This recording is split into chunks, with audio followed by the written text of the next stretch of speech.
Hello everyone, how are you all? Today in this video we will discuss about galvanic current, जो कि आपका एक तरीके का डीसी करंट होता है और इसे आप कांस्टेंट करंट भी कहते हैं। ये एक इटालियन साइंटिस्ट थे, उन्होंने डिस्कवर किया था। उनका नाम था विजी गैल्वानी। उन्होंने क्या किया था, जब स्काई में लाइटनिंग हो रही थी ना, तो उन्होंने एक फ्रॉग के लेग पे कॉपर वायर लगा दिया था और उन्होंने देखा था कि जो उनके लेग की जो मसल्स थी, फ्रॉग की जो लेग में मसल थी, वो कॉन्ट्रैक्ट कर रही थी लाइटनिंग की वजह से। सो यहाँ से ये जो आपका गैल्वेनिक करंट है वो ये डिस्कवर हुआ। इसकी फ्रीक्वेंसी कम होती है, ड्यूरेशन ज़्यादा होता है, मोर देन 1 मिली सेकेंड से लेके 300 to 600 मिली सेकेंड इसका जो ड्यूरेशन होता है वो रहता है। और ये आपके डीनर्वेटेड मसल्स को कॉन्ट्रैक्ट करने के लिए यूज़ में लिया जाता है। इसको प्रोड्यूस करने के लिए भी सेम हमें मल्टी वाइब्रेटरी सर्किट यूज़ होता है। Next is your type of intermediate galvanic current. इसमें भी आपके डिफरेंट टाइप के वेव पैटर्न्स आपको मिलते हैं। ट्रायंगुलर मिलता है जिसमें सडन राइज होता है, शॉर्ट स्टे होता है, सडन फॉल हो जाता है। ट्रेपेजॉइड होता है जिसमें आपका ग्रेजुअल इंक्रीज होता है करंट एंड देन थोड़ी देर के लिए स्टे करता है, देन ग्रेजुअल डिक्रीज होता है। ट्रायंगुलर में आपका ग्रेजुअल इंक्रीज होता है, पीक पे पहुंचता है, देन ग्रेजुअली डिक्रीज हो जाता है। सॉटूथ में आपका ग्रेजुअल इंक्रीज होगा एंड सडन डिक्रीज होगा। नेक्स्ट है इसका फिजियोलॉजिकल इफेक्ट। तो ये डीनर्वेटेड मसल को कॉन्ट्रैक्ट करने में हेल्प करती है, डीनर्वेटेड मसल के कॉन्ट्रैक्शन को इनिशिएट करने में हेल्प करती है। आपका जो मोटर नर्व है उसे स्टिमुलेट कराती है, सेंसरी नर्व को भी स्टिमुलेट कराती है, क्योंकि लॉन्ग ड्यूरेशन इम्पल्सेस होती हैं तो बर्निंग सेंसेशन कॉज करती है। रिफ्लेक्स डायलेशन होता है आपके सुपरफिशियल ब्लड वेसल्स का, और इरिथमा होता है, स्किन जो है वो रेड दिखती है। सो ये सारे इसके फिजियोलॉजिकल इफेक्ट्स हैं।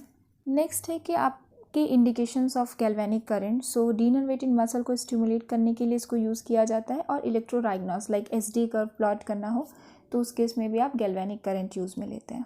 नेक्स्ट है इसके कॉन्ट्रा इंडिकेशंस। हो कार्डियक पेसमेकर हो, अनस्टेबल इरिथमा हो, प्रेगनेंसी हो, मैलिग्नेंसी हो, कोई ओपन वुंड हो, ब्लीडिंग है, थ्रोम्बस या एम्बोलिज्म बना हुआ है, ऐसे केस में आप नहीं दे सकते। और अनकॉन्शियस स्टेट है पेशेंट की, तभी भी आप कोई भी गैल्वेनिक फैराडे कोई सा भी करंट नहीं अप्लाई कर सकते। और आपका जो इंटीरियर नेक है ना, उसे आपको अवॉइड करना है, क्योंकि वहाँ पे आपका कैरोटिड साइनस प्रेजेंट होता है एंड वहाँ पे अगर आप करंट अप्लाई करेंगे तो it can leads to sudden fall in BP, जो है वो सडनली फॉल हो सकता है। तो इस केस में भी आपको नहीं देना है। नेक्स्ट आपका इसका मेथड ऑफ एप्लीकेशन है। तो इसके दो मेथड है, एक लेबाइल मेथड होता है, एक स्टेबल मेथड होता है। लेबाइल मेथड में क्या होता है, आप एक मसल को एट अ टाइम स्टिमुलेट करते हैं, और जो एनोड होता है ना, वो मसल के ओरिजिन पे कहीं पे भी ओरिजिन पे रख देते हैं, और जो कैथोड है वो आप मसल की बेली में या नर्व ट्रंक के अराउंड प्लेस करते हैं।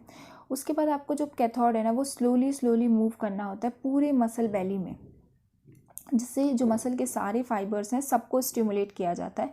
सो ये होता है आपका लेबाइल मेथड। ये वाइडली यूज मेथड है। और जो आपका सेकेंड मेथड है स्टेबल मेथड, इसमें आप एनोड को मसल के ओरिजिन पे रख देते हैं, और जो आपका कैथोड होता है ना, वो आप कहीं पर भी मसल में प्लेस कर देते हैं। देन उसके बाद उसे आप फर्मली प्रेस करते हैं, लेकिन इसमें आप जो कैथोड है उसे मूव नहीं करते हैं। सो ये स्टेबल मेथड है। सो लास्ट वीडियो में हमने फैराडिक डिस्कस किया था, अभी हमने गैल्वेनिक डिस्कस किया। सो इससे आपके माइंड में एक डिफरेंस क्रिएट हो गया होगा। सो उसके जो पॉइंट्स हैं ना, वो एक बार रिवाइज कर लेते हैं, जो डिफरेंस पॉइंट है, मेजर डिफरेंस, क्योंकि ये आपके थ्योरी में आने वाला क्वेश्चन है, मतलब चांसेस होते हैं। सो फैराडिक करंट जो है वो शॉर्ट ड्यूरेशन करंट है, और गैल्वेनिक आपका लॉन्ग ड्यूरेशन करंट है। फैराडिक करंट की जो रेंज होती है वो 0.01 ms से 1 ms के बीच में लाई करती है। गैल्वेनिक का जो रेंज है वो 1 से 300 ms है। जो फैराडिक करंट है वो हाई फ्रीक्वेंसी करंट है, जिसमें 50 से 100 हर्ट्ज तक की फ्रीक्वेंसी रहती है। गैल्वेनिक की फ्रीक्वेंसी फैराडिक के कंपैरिजन में कम होती है। जो आपका फैराडिक करंट है वो इनर्वेटेड मसल को स्टिमुलेट करने के लिए यूज़ किया जाता है, और जो आपका गैल्वेनिक करंट है वो डीनर्वेटेड मसल को स्टिमुलेट करने के लिए यूज़ किया जाता है। जो आपका फैराडिक करंट है उससे आपको एक प्रिकलिंग सेंसेशन फील होती है पेशेंट को, और जो गैल्वेनिक करंट है इससे एक स्टैबिंग सेंसेशन फील होती है पेशेंट को। So this is all about galvanic current. Hope you guys like the video. Please share, subscribe and support. Bye bye. Take care.